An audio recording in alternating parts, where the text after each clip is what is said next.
Trimming arborvitaes at Highland Hill Farm. My name is Mike. I'm at Highland Hill Farm.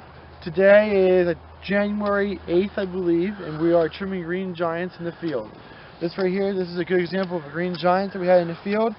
We planted this tree 2 years ago. It was about 8 inches tall when we planted it in a 1-quart container. And this is the first time we are pruning it, so you can see that it did grow fairly fast for us. There was 2 full growing seasons that's been in the ground now.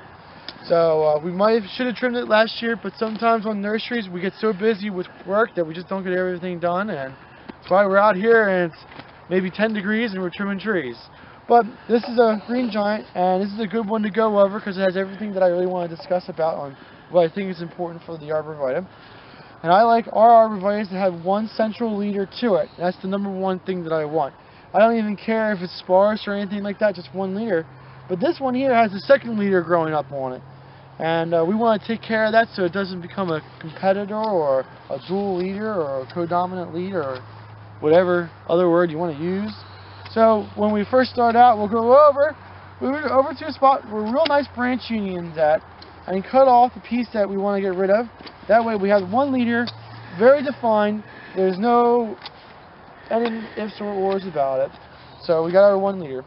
Now, since it's a little bit thin, and not many people really like to have a real thin tree, we're going to go through and we're going to prune this guy down.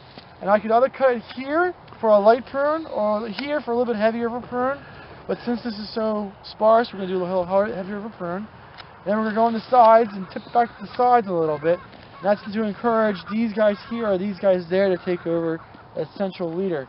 The closer that the central leader is, the new leader coming in, to the old leader, the stronger it will be. So we're kind of hoping that this one here will take it, but if not, we have a couple extra spares to take over it. Since we trimmed those two, we're going to do the rest of the tree so it keeps its shape.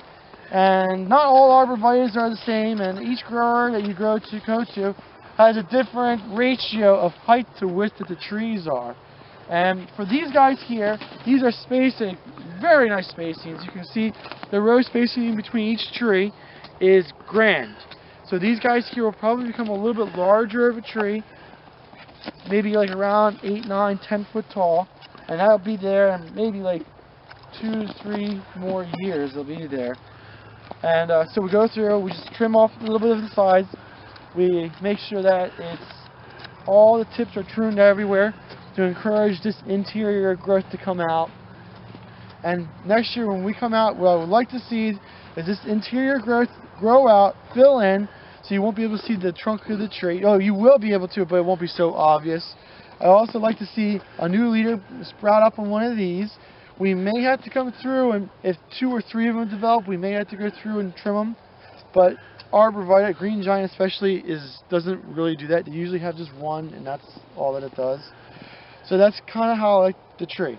Again, one central leader, shaped, a little bit denser. If you didn't want to make it dense, that's fine, but as long as it has one leader, you're pretty much good to go.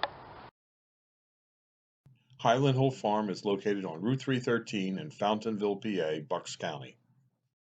We have the largest selection of green giants in the Delaware Valley area. Call us for your green giant needs.